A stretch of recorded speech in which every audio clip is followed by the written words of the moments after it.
Assalamualaikum warahmatullahi wabarakatuh. Waalaikumsalam warahmatullahi wabarakatuh. Bagaimana kabarnya hari ini anak-anak? Alhamdulillah baik. Alhamdulillah. Sebelumnya hari ini ketemu lagi ya sama Ibu dengan mata pelajaran apa ya? Al-Quran Al-Quran hadis. hadis. Nah, sebelum mata pelajaran dimulai, Ibu panggil dulu ya nama-namanya. Apakah ada yang tidak hadir? Hadir semua ya? Dipanggil ya, coba ya. Yang pertama, Mela, Lia, Hadira. terus Melati, Hadira. Rahma, Hadira. Naya, Hadira. terus Diva. Hadira. Oh ya, Kak Diro. Terus Silvi mana Silvi? Angkat tangan. Terus Siva, Hadira. Fatma, Hadira. terus Alia, Hadira. Rizka, Hadira. Pipit, Hadira. Rosma, Hadira. terus siapa tadi? Vika. Ya, sudah dipanggil semua ya anak-anak, hadir semua ya hari ini. Nah, sebelum masuk ke pembelajaran selanjutnya ya, jadi hari ini tuh Ibu mau menyampaikan tentang materi ikhlas dalam beribadah. Tahu nggak ibadah itu apa? Apa? Ibadah itu apa? Coba angkat tangan yang tahu, angkat tangan. Angkat tangan nggak apa-apa, angkat tangan aja. Tahu? Ibadah itu apa? Nggak tahu? Nggak tahu? Belum. Jadi Ibu jelasin ya. Jadi ibadah itu cara kita menghamba kepada Allah. Nah, kita itu kan seorang hamba. Jadi itu kita harus melakukan hal-hal yang Allah perintahkan dari Al-Quran. Kita melakukannya gitu. Nah, contohnya seperti ini nih. Aku punya gambar. Nih. Nah, ini lihat, kelihatan nggak gambarnya apa? Kelihatan. Ini lagi ngapain? Ngaji. Ngaji. Ngaji itu salah satu cara beribadah bukan? Ya. Nah, ya, ngaji itu salah satu cara beribadah kepada Allah melalui membaca Al-Quran. Nah, kembali lagi ya ke materi selanjutnya. Jadi materi kita itu kan ikhlas dalam beribadah. Nah, Ibu tuh mau menjelaskan dulu. Ikhlas itu ada 3 derajat. Ada 3 derajat. Yang pertama, tidak melihat amal sebagai amal itu sendiri. Maksudnya tahu nggak? Tidak melihat amal itu sebagai amal sendiri. Jadi misalkan kalian beramal, tapi itu kalian menganggapnya itu bukan amal loh. Kayak misalkan siapa tadi namanya? Pipit. Misalkan lagi main, lagi jalan-jalan, terus lihat orang minta-minta, terus Pipit itu kayak ngasih sesuatu ke orang itu. Jadi itu kayak Pipit sendiri itu kayak dalam materi itu tuh bukan beramal, tapi kayak memberikan sesuatu yang Pipit punya ke orang lain yang lebih membutuhkan, kayak gitu. Terus kedua itu malu terhadap amal. Tahu nggak maksudnya malu terhadap amal? Belum. Ada yang tahu malu terhadap amal? Belum ya. Jadi itu malu terhadap amal maksudnya itu kita belum merasa kalau amal itu bukan hal baik yang kita serahkan ke orang lain gitu loh. Jadi kita itu kayak baru ini belum pemberian terbaik saya. Mudah nggak? Mudah ini jadi misalkan Mbak Sweet ngasih buku ke siapa gitu. Terus jadi Mbak Sweet itu tuh harus merasa ini bukan pemberian terbaik dari Mbak Sweet. Derajat ikhlas yang ketiga itu ada memurnikan amal. Tahu memurnikan amal? Tahu nggak? Memurnikan amal itu maksudnya gini. Kita itu beramal. Itu kan ada hadisnya ya. Hadis tentang beramal. Misalkan yang Ibu jelaskan kemarin, yang apa tadi ya kemarin ya, yang Ibu jelaskan 3 hal. Tahu nggak? 3 hal yang akan anak Adam peroleh ketika anak Adam itu sudah mati.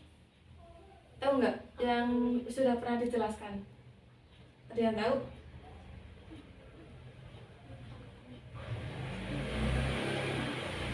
Lupa? Ada yang tahu enggak? Ada yang tahu? Apa? Iya, amal jariah. Terus yang kedua? Yang kedua apa? Kan sedekah jariah kan kita termasuk amal jariah. Jadi yang kedua itu apa coba? Anak yang soleh. Terus yang ketiga ilmu yang bermanfaat. Nah, jadi hadis tentang amal sendiri ini kan lagi bahas tentang keikhlasan dalam beribadah. Nah, amal sendiri itu kan termasuk dalam beribadah.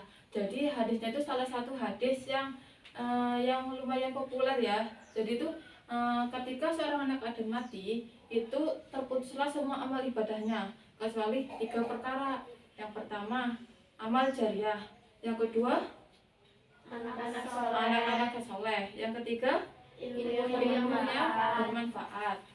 Nah, kemudian lanjut ke materi selanjutnya ya. Jadi ibu itu mau membagi kalian menjadi dua kelompok ya. Nah, jadi nanti itu kalian menjelaskan. Jadi itu dalam pelajaran itu membahas 2 surat. Yang pertama itu ada Quran surat Al-An'am sama Quran surat Al-Bayyinah. Jadi nanti kalian kan kelompokan. Nah, itu kalian itu mencari kayak apa ya, mencari isi kandungan dari surat itu. Itu ya. Coba dibagi sekarang. Dibagi menjadi 2 kelompok. Ini 3 kelompok. Kelompok udah? Ini yang ini gimana? 2 kelompok. Sini, berarti sini. Langsung kelompok jadi 2. Kayak melingkar gitu. Iya, melingkar. Berarti siapa Vika sama Pipin dibagi menjadi 2 nggak apa-apa. Kalau enggak jadi salah satu nggak apa-apa. Jadi ada yang 7, ada yang 8.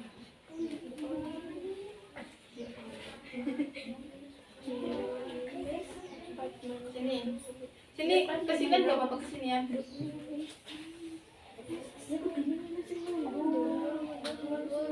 Udah? Ibu bagi ya. Ibu bagi kertasnya dulu. Jadi nanti kalian itu menuliskan isi kandungan dari Quran surat Al-Bayyinah sama Quran surat Al-An'am. Kelompok 1 mana kelompok 1?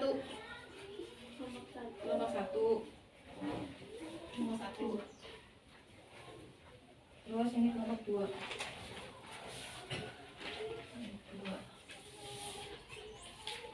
Tuliskan dulu ya Quran surat kandungan surat dari Al-An'am sama Quran surat Al-Bayyinah.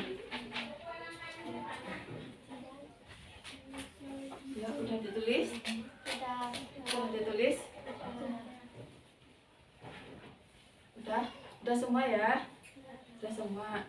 Nah, jadi nanti itu sistemnya gini. Gimana ya? Kalian maju. Salah satu dari kalian itu kayak menjelaskan apa yang sudah kalian tulis terkait kandungan surat Al-An'am sama Quran surat Al-Bayyinah. Dimulai dari kelompok berapa dulu? 1. Kelompok 1. Ya, silakan maju kelompok 1. 1. Perintah untuk beribadah kepada Allah Subhanahu wa taala dan menaati ajaran Allah Subhanahu wa taala dengan urus tidak bercampuran dengan ilmiah dan syirik. Seseorang yang melaksanakan ibadah tetapi masih mempercayai adanya kekuatan selain Allah Subhanahu wa taala, seperti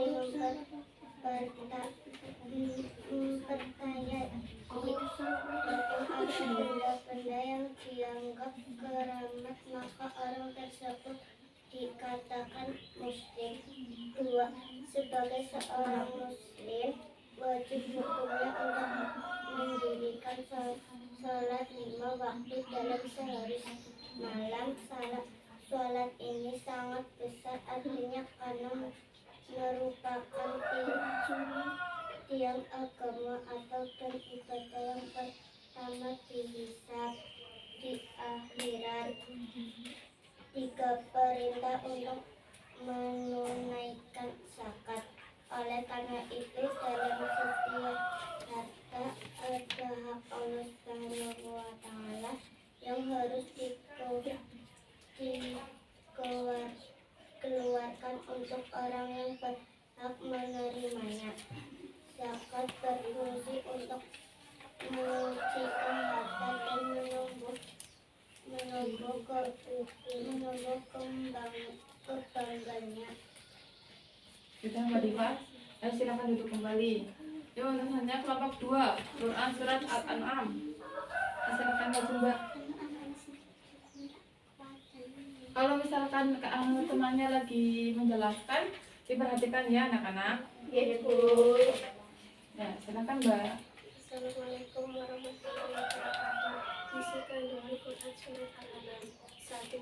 Perintah Allah Subhanahu wa Ta'ala pada umatnya untuk berkeyakinan bahwa salatnya, hidupnya, dan matinya hanyalah semata-mata untuk Allah Subhanahu wa Ta'ala. 2. Allah Subhanahu wa Ta'ala adalah Tuhan semesta alam, tidak ada sesuatu baginya. 3. Perintah Allah Subhanahu wa Ta'ala pada umat manusia untuk ikhlas dalam berkeyakinan, beribadah, beramai, dan menjadi orang pertama dalam kaumnya yang bersyarat dari kepadanya. 4. Senantiasa beramal soleh dan menjauhkan segala larangan hijab Allah SWT agar selamat di dunia dan akhirat. Waalaikumsalam warahmatullahi wabarakatuh. Nah, udah ya anak-anak? Udah? Tujuannya udah apa mau lagi? Udah ya. Tepuk 1. 1. Udah diem. Jadi teman-teman kalian itu sudah menjelaskan mengenai isi kandungan surat Al-An'am sama Quran surat Al-Bayyinah. Nah, jadi dalam pembelajaran ini yang dapat Ibu sampaikan, yang dapat disimpulkan itu yang pertama, dalam Quran surat Al-An'am itu menjelaskan tentang untuk selalu beribadah kepada Allah Subhanahu wa Ta'ala. Terus yang kedua, senantiasa ikhlas dalam beribadah dan beramal. Terus untuk yang ketiga, selalu melakukan amal soleh agar selamat dunia dan akhirat. Terus untuk Quran surat Al-Bayyinah yang dapat disimpulkan itu yang pertama, senantiasa beribadah kepada Allah Subhanahu wa Ta'ala. Terus yang kedua, selalu melaksanakan sholat 5 waktu. Terus untuk yang ketiga, selalu menunaikan zakat. Nah, untuk pembelajaran hari ini itu yang bisa Ibu sampaikan. Kurang lebihnya Ibu mohon maaf karena manusia itu tempatnya salah dan lupa.